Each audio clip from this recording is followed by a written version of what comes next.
하와에는 그 중요한 여자가 여러 명 있지만 그 여자 중에서 2명을 딱 뽑으라 그러면 누구랑 누굴 뽑겠어요, 여러분들은?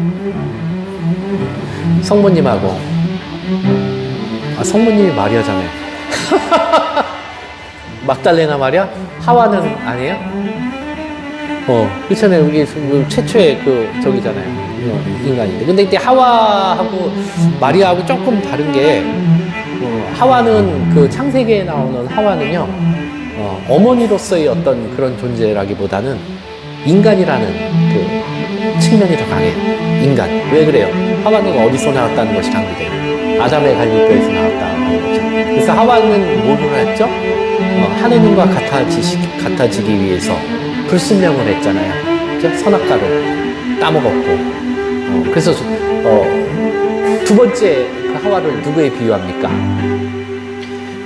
마리아를 갖다가 이제 두 번째 하와다라고 얘기하면서 교부들은 첫 번째 하와가 불순명해서 잘못한 것을 두 번째 하와인 마리아가 순명으로서 결국은 인간에게 구원을 가져다주는 그런 하느님의 그런 사업에 있어서 큰 역할을 했다라는 이야기를 합니다. 그래서 어떻게 보면 성모님은 그 첫 번째 그 하와하고 다르게 겸손과 순명 그리고 하느님께 대한 절대적인 믿음으로 하느님과의 단절된 관계를 살아가던 우리에게 다시 하느님과 우리의 관계를 이어주는 그런 구원의 문의 어떤 그런 역할을 하는 사람이 누구예요? 그게 바로 마리아다라는 거예요. 자, 그러면은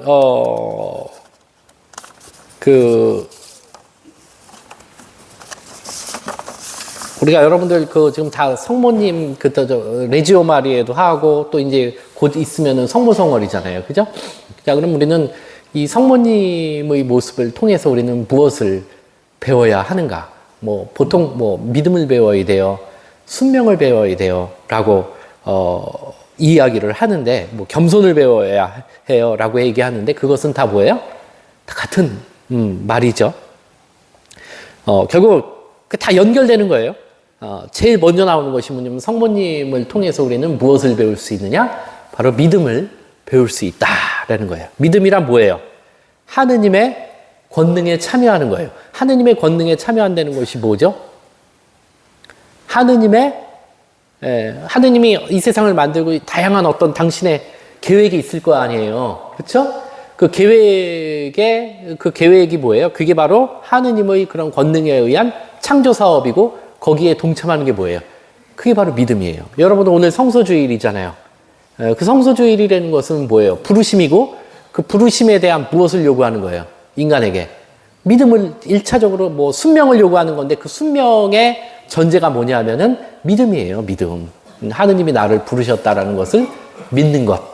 그리고 어떻게 보면 그 성소, 하느님의 부르심에 대한 어떤 인간 측의 어떤 응답과 어떤 태도의 가장 모범적인 형태가 바로 우리는 성모님을 통해서 배울 수 있다. 여러분들 그 마태오복음 21장 20절에서 21절에 뭐라고 얘기했어요? 나는 분명히 말한다. 너희가 의심하지 않고 믿는다면 이 산더러 번쩍 들려서 바다에 빠져라 하더라도 그대로 될 것이다. 믿음을 가진 사람은 하느님의 권능에 참여하는 거고 이처럼 불가능한 것을 가능하게 하죠. 그러나 믿음은 아무나 가질 수 있는 게 아니에요, 여러분들. 그러니까 여러분들 성모님 하면 믿음, 순명, 겸손 여러 가지가 있는데 그 관계에 대해서 제가 얘기하는 거예요. 아무나 믿음을 갖는 게 아니에요. 그럼 믿음을 갖기 위한 그 조건이 뭔지 아세요? 그러니까 믿음, 그게 바로 겸손이에요. 우리는 굉장히 믿음하고 겸손하고 같은 뜻으로 알고 있는데 어떻게 보면 연결되어 있는 거니까 같은 뜻으로 볼 수도 있지만 믿음이라는 건 여러분들 그냥 생기는 게 아니라 겸손한 사람만이 생길 수 있는 특권이에요, 여러분들. 우리 황 신부님하고 저하고 되게 친하죠? 그 친하다는 건 뭐죠? 믿음이 있는 거예요, 믿음. 믿음이 있기 때문에 여러분들 보세요. 믿음이 없으면요, 그냥 그러면 길거리에서다가 아는 사람 이렇게 만나서 뭐 이렇게 술 한잔 먹으면 친해질 수 있잖아요. 그죠? 그 친해지는 거하고 그 사람하고 믿음이 있는 거하고는 다른 차원이에요. 여러분들 이렇게 보면은 우리가 아까 지금 얘기했는데 우리 황 신부님 보면 되게 씩씩하고 저보다 덩치도 크고 되게 재밌잖아요. 그죠? 자, 그러면은 누가 남자고 누가 여자일 것 같아요? 겉으로 보면 제가 여자일 것 같죠? 그죠? 안 그래요. 네. 안 그렇다고. 신부님하고 나 우리가 절친이 된 건 그 믿음을 갖고 있는데, 제가 이렇게 학교 다닐 때 보면 제가 이렇게 겉으로 보면 되게 여성스러운 것 같아도요, 엉망진창이에요, 제가. 네. 뭐 정리정돈도 제대로 안 하고요. 잘 씻지도 않아요. 네. 그리고 우리 황 신부님이 다 제가 학교에서 이렇게 기숙사 같이 생활하면은 제가 이렇게 도서관 갔다 오면은 다 이렇게 청소도 해주고, 빨래도 해주고, 놀러 가면 때도 밀어줘요. 예, 이리 와봐 하면서 저기 뭐야, 이태리 타올 갖고 와가지고 지가 준비해가지고. 예, 그럼 저는 그냥 가만히 있어요. 그냥 맡기고. 이게 뭐예요, 이게. 이 겸손하기 때문에 그런 거예요, 겸손. 그쵸. 뭐 친구인데 뭐 친구라고 해도 내가 왜 나도 시간 없고 나도 바쁘고 힘든데 내가 왜 저하고서 이익관계도 아닌 거고, 뭐, 그렇게 한다고 하면 제가 돈을 주는 것도 아니고. 그렇잖아요. 예. 이게 겸손인 거예요, 이게. 예. 그리고 이런 겸손이 있어야지, 믿음이 더 어떻게 되는 거예요? 이거 믿음이 강화되는 거예요, 여러분들. 예. 그래서 여러분들, 벗을 위하여 죽으라 그러잖아요, 예수님이. 그 벗을 위하여 죽는다는 것이 뭐예요? 그게 바로 겸손이에요. 그 겸손할 수 있을 때, 벗을 위해서 죽을 수 있을 때, 그런 사람만이 하느님께 대해서 정말 진정한 믿음을 지킬 수 있다.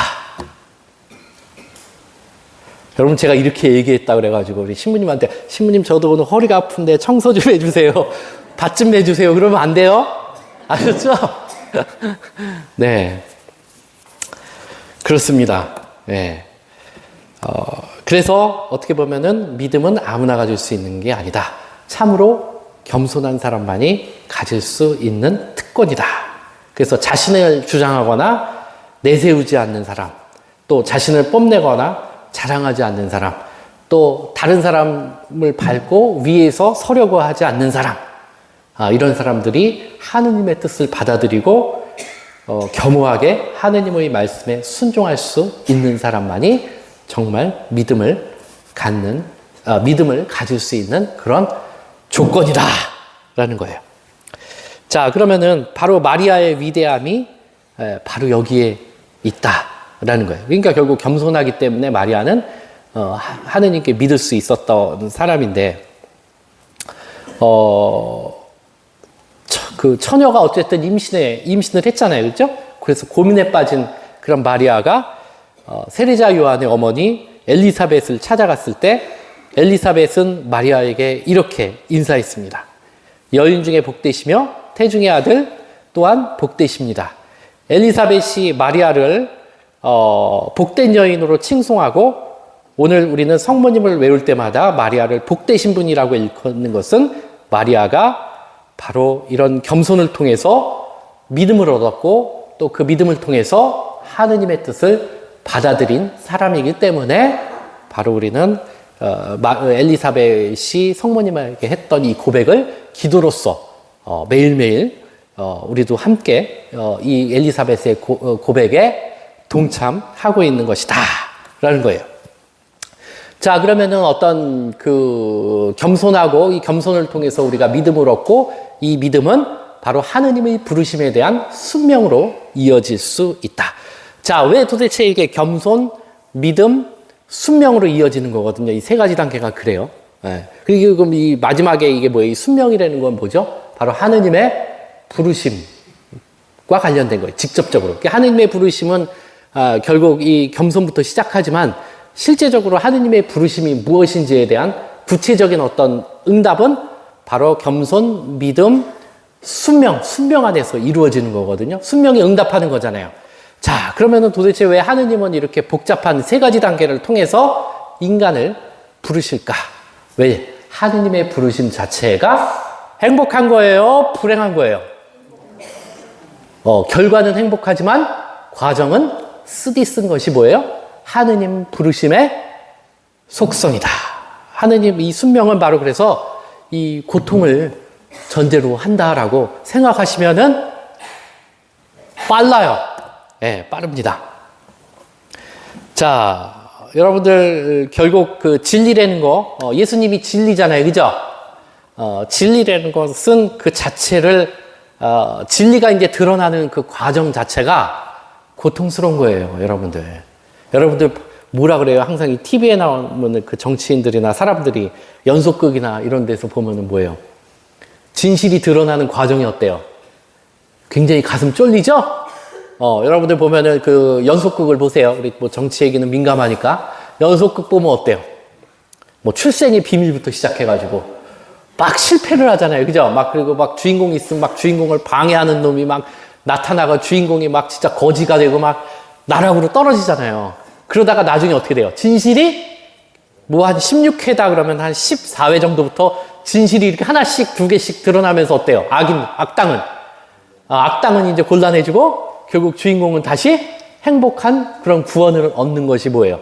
이게 드라마의 그런 과정이잖아요. 그죠? 결국 진리를 낳는 과정은 어때요? 고통이다. 이해 가시죠? 예, 바로 그거예요. 진리를 낳는 과정은 고통이다. 결국 하느님의 어떤 그런 부르심은 어떤 것이다? 행복이지만 결국 결말은 행복이지만 그 과정은 고통스러운 거예요. 그럼 하느님이 부르실 때 무엇을 부르시겠어요? 하느님의 그 부르심의 그 내용 자체가 진리일 거 아니에요. 정말 진실된 삶일 거 아니에요. 진실된 우리의 어떤 그런 교회적 사명을 위해서 하느님께서 우리를 부르셨지만 그 과정은 어때요? 굉장히 힘들다라는 거예요. 제가 그래서 지난번 특강 때 저기 와가지고 국어라로 여기 왔잖아요. 국어라로 왔을 때 뭐 했어요? 우리 황 신부님은 너처럼 네가 어떻게 또 그렇게 또 웃긴 걸 또 이렇게 저기를 했냐 했는데 제가 뭐 모태신앙 했잖아요. 모태신앙 기억나세요? 예, 우리 모태신앙 같은 거 보면은 왜 못해 그래요, 여러분들? 왜 봉사하는 걸 가지고 왜 못해 그래? 힘드니까 빠져요. 힘들어요. 이렇게 구역 협조 좀 부탁해요라고 가가호 방문하는 것도 힘들지만 가서 따뜻하게 맞아주면은 좋아요. 그렇지만 사람들이 어때요? 냉랭하게 하고 나를 막 무시를 해. 그럼 기분 나쁘단 말이지. 자존심 상하고. 그렇죠? 네, 바로 그런 게 싫은 거예요. 결국 하느님의 사명회로 우리가 초대되고 불리었지만 그것이 이루어졌을 때는 큰 보람이고 그것이 하느님의 어떤 일을 완성했다는 어떤 기쁨이고 어떻게 보면 그것 자체가 우리의 구원을 보증해 주시지만 실제적으로 그 과정은 굉장히 힘들다라는 거예요. 그 얘기를 하고 싶은 거예요. 그래서 이 성모님의 모습을 보면은 바로 진리를 낳는 과정이 얼마나 고통스러운지를 알 수 있고 또 그것을 다 완수했을 때 그 부르심에 완벽하게 응답했을 때 그 결과가 얼마나 영광스럽고 복된 것인가도 알려주는 것이 바로 누구예요? 그게 바로 성모님이다라는 거예요. 자, 그리고 이 성모님이 어떻게 보면 하느님의 부르심을 받았는데 그 부르심의 내용이 뭐예요? 예수 그리스도의, 강생의 어떤 그런 구속사업에 네가 협조하라는 거잖아요. 그죠? 예. 자, 그럼 협조하라는 그 과정 자체는, 그 과정 자체가 굉장히 고통스러운데 저는 그거를 뭘로 표현했냐 하냐면은, 옷사로다가 표현했어요. 옷사. 5가지 싸가지. 5가지 싸가지를 견뎌야 되는 그런 고통. 자, 한번 볼까요?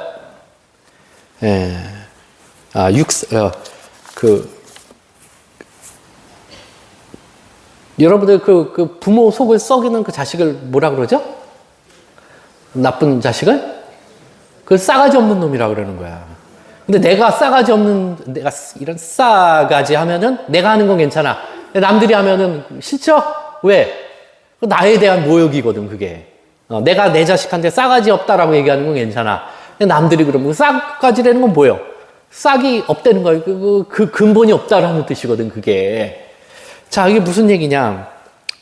천사 이제 가브리엘의 방문을 받고 인류 구원의 어떤 문을 여는 그 마리아인데, 마리아가 어쨌든 그 예수님을 낳는 과정 자체가 어때요? 예, 굉장히 힘들었어요. 그러니까 예수님은 태어나기 전부터 싸가지가 없는 거예요. 예, 엄마를 고통스럽게 했으니까, 힘들게 했으니까. 예? 자, 그 다음에 한번 볼까요? 성전에서 그 아기 예수를 봉헌했어요. 그 다음에 12살에 그 예루살렘 성전으로다가 이제 그 제사를 지내러 올라갔거든요. 어땠어요? 사라졌죠?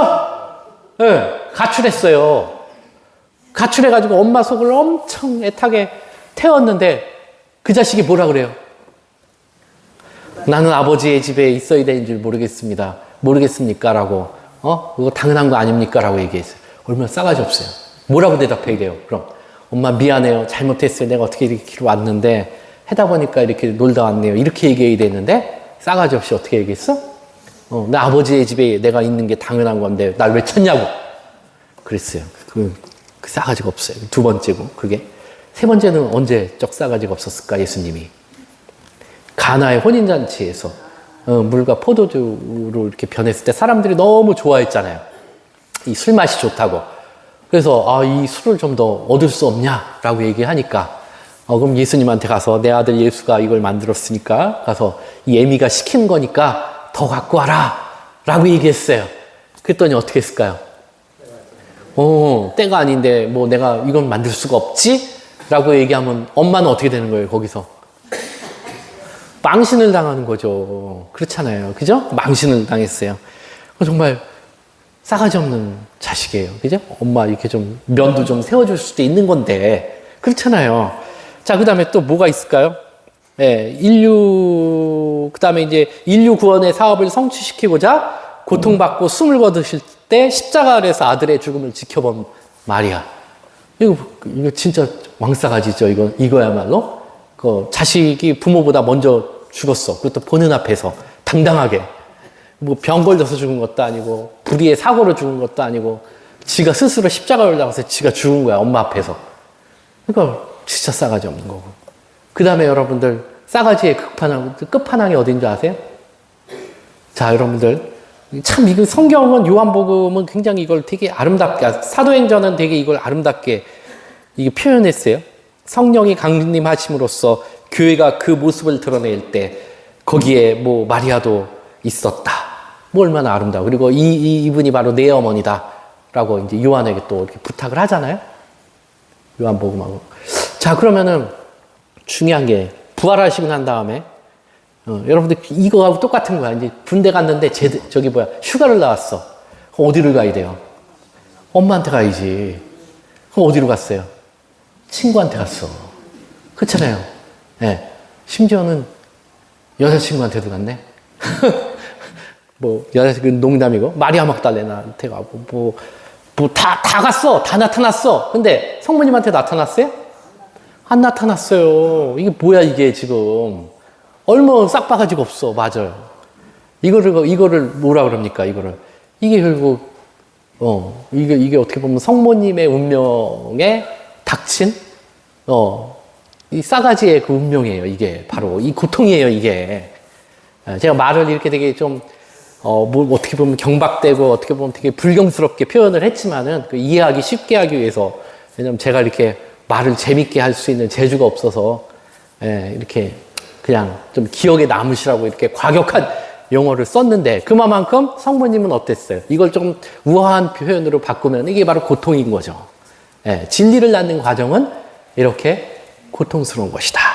그래서 우리에게 필요한 것이 뭐예요? 믿음인데 믿음을 얻기 위해서 필요한 것이 삶 안에서 우리가 여러분들 레지오다노이시고 또 신자들은 다 우리가 성모님이 신앙인의 모범이잖아요. 제일 가는 모범이잖아요. 인간 중에서. 우리가 생각해야 되는 거 우리는 믿음을 어떻게 하면 믿음이 키워집니까? 라고 묻지요. 여러분들 신부님한테. 그러면은 귀찮게 자꾸 묻지 마세요. 신부님한테. 뭐예요? 겸손한 거. 그렇죠? 네, 겸손한 거. 네, 묻지 말고 신부님 워낙 또 겸손하시잖아요. 그죠? 여러분들을 위해서 정말 그냥 한없이 다 해주시잖아요. 그냥 뭐 항상 웃는 모습으로. 그런 게 겸손한 거예요. 네.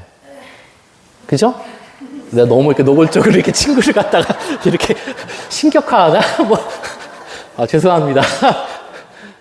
뭐 하여튼 뭐 우리 수녀님도 마찬가지시고 그죠? 예, 그게 바로 겸손한 거예요. 겸손하게 살아갈 때 겸손한 실천을 하는 것이 보다 바로 믿음을 얻는 방법이고 바로 그렇게 믿음을 얻을 때 우리는 뭘 할 수 있다? 순명을 할 수 있다. 하느님의 부르심을 받을 수 있다. 그리고 이 순명으로다가 하느님의 뜻을 받드는 것은 뭐다? 바로 고통의 과정이다. 예, 그러니까 그 고통이라는 것은 하느님의 뜻을 받아서 살아가는 그 과정이 고통스럽다면 그것은 굉장히 자연스러운 거다. 행복하다면 그건 뭔가 의심스러운 거예요. 어떤 분들이, 많은 분들이 고해성사 와가지고 막 삶에 있어서 닥치는 그런 고통과 아픔 때문에 막 냉담도 해요. 내가, 하느님을 내가 찾아서 행복해지려고 왔는데 도대체 하느님은 왜 나에게 이런 고통과 불이한 고통과 아픔을 주십니까? 예, 그게 만약에 그렇다면 그것은 신앙을 제대로 살고 있는 거예요. 하느님의 부르심에 제대로 응답하고 사는 거예요. 예. 이해 가시겠죠? 예, 그래요. 그래서 여러분들 레지오 단원을 하는 이유는 바로 이러한 성모님의 모습을 통해서 내 신앙을 굳건히 하기 위해서, 그리고 굳건히 함으로써 내가 하느님이 나에게 맡기신 어떤 소명 혹은 그 부르심을 담대하게 걸어갈 수 있게 하기 위해서, 믿게 하기 위한 우리 어떤 그런 영적인 에너지를 얻는 것이 뭐예요? 바로 그게 레지오 마리아의 활동이고, 그것이 바로 우리가 성모 신심이고, 그게 바로 우리가 묵주기도를 하는 이유예요. 아시겠죠? 네, 그래요. 하여튼 그래서 우리가 마리아를 공경하는 것이 단순히 마리아가 우리 주님이신 예수 그리스도의 어머니이기 때문에 공경하는 게 절대로 아니에요. 이거 누구 얘기예요? 이거 개신교 사람들이 우리 가톨릭을 갖다가 성모님을 갖다 비판할 때 쓰는 그런 논리가, 그럼 어떻게 그게 어머니냐, 어떻게 어머니로서 그렇게 공경하느냐라고 우리를 갖다 이렇게 비판하고 공격하기도 하는데, 그래서 우리가 성모님을 공경하고 성모님께 매일 묵주기도를 바치는 이유가 아니에요. 그리고 우리가 그래서 레지오 마리아의 활동을 하는 이유가 아니에요. 그것은 바로 말씀드린 것처럼 그 누구보다도 큰 믿음의 사람이었기 때문이고, 또 그래서 그 큰 믿음을 가졌다는 것은 그만큼 큰 겸손을 가졌다는 뜻이고, 그 말인즉슨 바로 하느님의 소명을 완벽하게, 그 부르심을 완벽하게 응답했던 사람이기 때문에 우리가 성모님을 믿고 의지하고 사랑하고 기도하는 이유다라는 거 우리가 꼭 이렇게 알아들었으면 좋겠습니다. 그래요. 이제 결론을 말씀드리자면, 우리 누구도 함께 할 수 없는 외로움에 빠졌을 때도 성모님의 모습을 바라본다면 성모님은 어머니의 따뜻한 가슴으로 우리를 감싸 주십니다. 우리의 믿음이 흔들리고 하느님께서 나를 버리신 것처럼 느껴질 때 십자가 아래 계시던 성모님을 바라본다면 큰 용기와 희망으로 다시 일어설 수 있을 것입니다. 십자가 아래에서 아들의 죽음을 지켜보면서 이 몸은 주님의 종입니다 하셨던 성모님께서 힘없는 우리를 믿음의 팔로 부축해 주실 것이라고 믿습니다.